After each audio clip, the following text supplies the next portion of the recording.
വല്ല വാഴയും വെച്ചാ മതിയായിരുന്നു ചെറുക്കനെയൊക്കെ.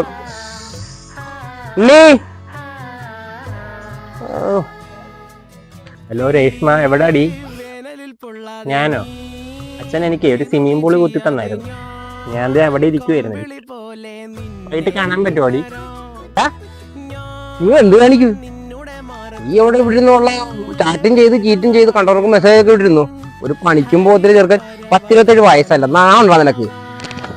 അച്ഛാ, ഒരുമാതിരി കോപ്പില് വർത്താനം പറയരുത്. നീ എന്ത് വർത്താനാ പറയുന്നത്? തന്നെ നോക്കി നീ ഒരുമാതിരി മറ്റേ വർത്താനം എന്തൊക്കെ പറയരുത്. ഞാൻ നിന്റെ തന്തയാണ്. അച്ഛാ സോറി, ഞാൻ പെട്ടെന്ന് അമേരിക്കയിലോ ജപ്പാനിലോ ആണെന്ന് വിചാരിച്ചത്. എന്റെ അമേരിക്കൻ ജപ്പാനിന്റെ കഥ നീ എന്തൊക്കെ പറയണ്ട. എന്റെ അമേരിക്കൻ ജപ്പാൻ കഥയൊക്കെ നമുക്കറിയാം. രാത്രി നമുക്കറിയാവുന്ന കാര്യമാണത്. അച്ഛാ, അച്ഛൻ ഇതെങ്ങനെയുണ്ട്? ഞാൻ VPN ഓണാക്കിയായിരുന്നു. നീ എങ്ങാനും ഇടയ്ക്ക് ഇയാളെങ്ങനെ